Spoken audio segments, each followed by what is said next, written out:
3,000 years, that is how long Iran has been breaking empires. Alexander the Great, Rome, the Mongols, the Soviets, every single one came. Every single one either collapsed, retreated, or was permanently weakened. And right now, the United States is walking the exact same road. Step by step, the same mistakes, the same assumptions, the same ending. This is not opinion. This is not politics. This is a pattern so consistent across 30 centuries that once you see it clearly, you cannot look away. Let's move through history quickly because the facts do not need decoration. Alexander the Great, 323 BCE. Alexander is at the peak of his power. He has conquered Egypt, Mesopotamia, and Persia, modern-day Iran. Military historians call it one of the greatest campaigns ever fought. The man seemed unstoppable, but then he died at 32 years old. His empire, built on pure personal dominance, had no structure to survive him. It cracked apart immediately. His generals turned on each other. The Macedonian Empire was finished within a generation. And who rose from that wreckage? The Parthians, Iranians, who then controlled the Middle East for the next 500 years. Alexander won the battle. Iran won the century. Rome. The Romans were the most organized military force the ancient world had ever seen. Disciplined, strategic, and relentless. And they fought Iran, the Parthian Empire, for over 300 years. General Crassus, one of the wealthiest and most powerful men in Rome, invaded in 53 BCE. He was destroyed at the Battle of Carrhae. His army was picked apart by Parthian horse archers who refused to fight in close range. They just kept moving, kept shooting, kept bleeding the Romans until the army collapsed. Crassus was captured and killed. It remains one of the worst military defeats in Roman history. Emperor Trajan invaded over a century later, technically won, and immediately had to retreat because uprisings broke out everywhere the moment Roman troops moved forward. Emperor Julian invaded in 363 CE and died in battle before he could consolidate anything. 300 years, dozens of campaigns. And when Rome finally fell in 476 CE, the Sassanid Persian Empire, Iranian, was still standing, still intact, still there, the Mongols. This is the example that stops people cold when they first hear it. The Mongols in the 13th century were not just a powerful army, they were a force of near total destruction. They burned Baghdad, the greatest city in the Islamic world at the time, to the ground. They killed so many people across Central Asia that entire regions took centuries to recover in population. They conquered Iran completely, no question. And then something happened that has no parallel in military history. The conquerors became the conquered. Culturally, the Mongol rulers of Iran, the Ilkhanate, converted to Islam. They adopted Persian language, Persian art, Persian poetry. They became patrons of the very civilization they had tried to destroy. Within 2 generations, they were more Persian than Mongol. Iran did not survive the Mongols by fighting them. Iran survived by absorbing them, by being so deep, so rich, so rooted as a civilization that the people who came to destroy it ended up becoming part of it. The Soviets, more recent and more directly relevant. The Soviet Union occupied northern Iran twice, once during World War I and again during World War II. After the second occupation in 1946, Stalin simply refused to leave. He kept Soviet troops in northern Iran in direct violation of agreements made with the Allies.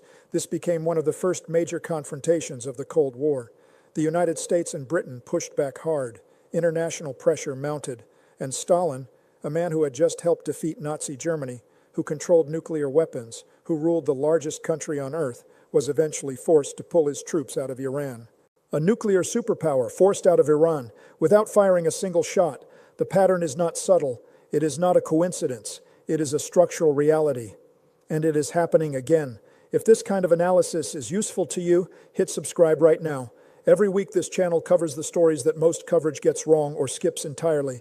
People ask why this pattern keeps repeating. The answer is not mystical. It is not about destiny.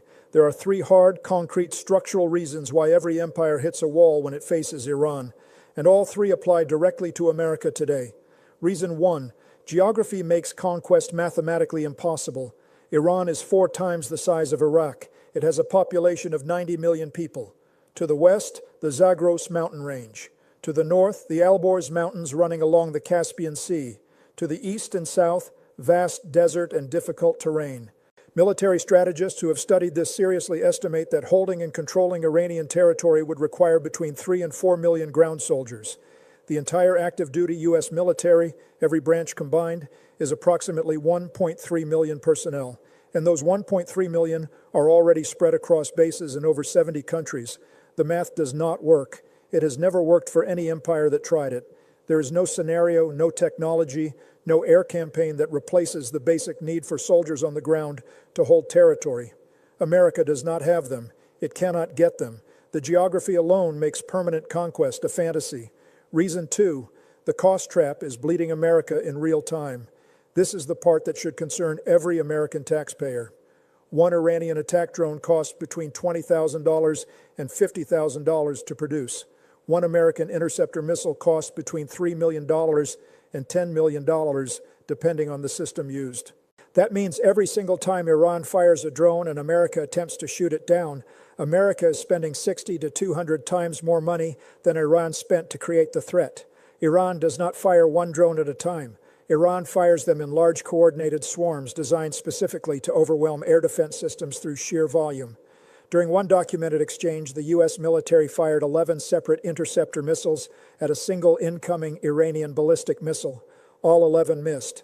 That is tens of millions of dollars of American military spending, gone, to stop one missile that was not stopped. This is ancient Persian strategy applied to modern warfare. The Parthians did not fight Rome soldier to soldier. They used mobile horse archers to bleed Roman formations slowly, never giving Rome the direct confrontation it was trained for.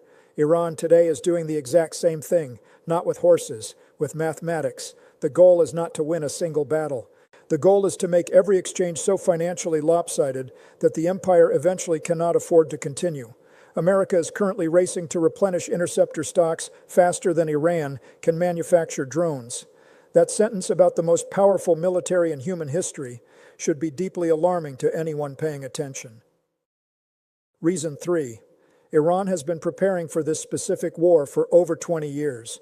While American administrations changed every 4 to 8 years, losing institutional knowledge and strategic continuity with each transition, Iran was running a consistent 20-year preparation program.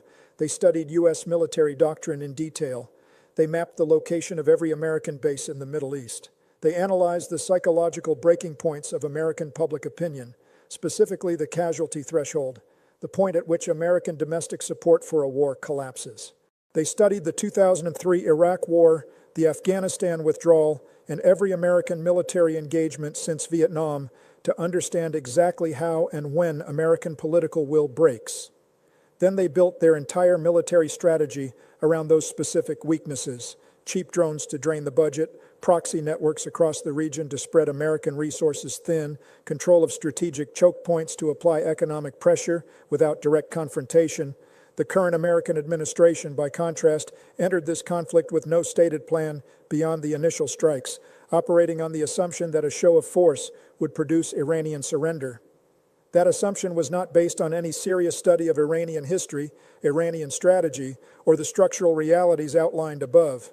It was based on an 80-year habit of being the most powerful country in the room and expecting that to be enough. The military dimension of this conflict gets most of the coverage. The economic dimension is where the real danger sits. The Strait of Hormuz is a narrow waterway between Iran and Oman. 20% of the entire world's oil supply passes through it. Iran now effectively controls access to that strait. This is not a minor geopolitical detail. This is a hand on the throat of the global economy.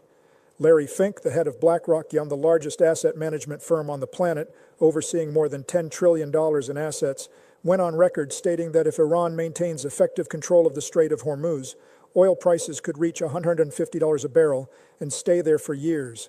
That is not a fringe prediction from an anti-war activist. That is the most powerful figure in global finance telling you, directly, that this war could trigger a worldwide recession. The Gulf states are in an increasingly difficult position. Saudi Arabia, the UAE, Qatar, and Bahrain get 90% of their food imports through the Strait of Hormuz. The desalination plants that produce roughly 60% of the Gulf region's drinking water are sitting in fixed, known locations, well within range of Iranian drones that cost $50,000 each. Some of the Gulf's largest cities would face a water crisis within 2 weeks if those plants were seriously damaged. These governments, which publicly supported American power for decades, are now privately calculating whether American protection is still reliable. That calculation matters far beyond the Gulf. Since 1973, oil has been traded globally in U.S. dollars. This arrangement, known as the petrodollar system, is the financial foundation of American global power. Gulf states collect dollars from oil sales and historically recycle much of that money into American financial markets, treasury bonds, and investment funds. This creates consistent structural demand for the U.S. dollar, allowing America to run large deficits without the currency collapsing. If Gulf states lose enough confidence in American protection to shift their financial behavior, even partially, the demand for U.S. dollars drops. American borrowing costs rise. The financial markets feel the pressure. Iran understands this chain of consequences precisely. Its strategy is not random military aggression. It is calibrated, deliberate pressure on the exact points where American economic and political systems are most fragile. Control the strait, threaten the Gulf states, weaken the petrodollar, make empire too expensive to maintain. This is how Iran defeats empires, not in one battle. Over time, through cost. So where does this end? The analytical framework, based on structural history and the three factors above, points in one direction. America will not suffer a traditional military defeat. Iran cannot achieve that, and nobody is claiming otherwise. What will happen is that the cumulative cost, financial, political, human, and reputational, will reach a point where continuing becomes harder to justify than withdrawing. American public support, already divided, will continue to erode as the conflict extends without a clear victory. The economic pressure from oil prices and financial market instability will add to the political cost. Casualties, if they mount, will accelerate the timeline, and at some point an administration, this one or the next, will look for an exit that can be framed as something other than retreat. When America pulls back from the Middle East, two regional powers will remain with the capacity and the will to shape what comes next: Israel and Iran. The region reorganizes around that reality. This is not a unique outcome in history. It is the standard outcome. Rome did not fall because a single enemy defeated it on a single battlefield. It fell because the cost of maintaining empire across too many fronts, against too many opponents, finally exceeded what the system could carry. The Soviet Union did not lose the Cold War in battle.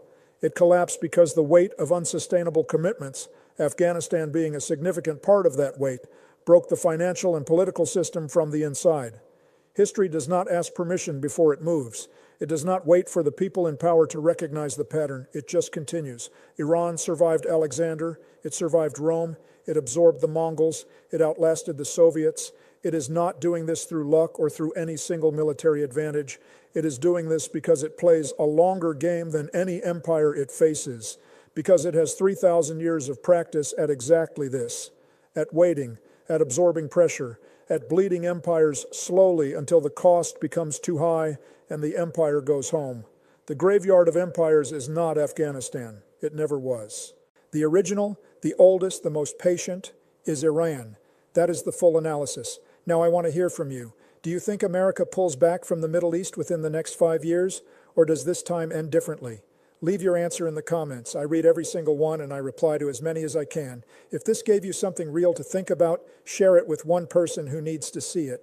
That is genuinely how this kind of analysis reaches people who would never find it otherwise. And if you are not subscribed yet, then do it now. The next video covers something the financial press is actively avoiding, and you will want to see it before it becomes mainstream.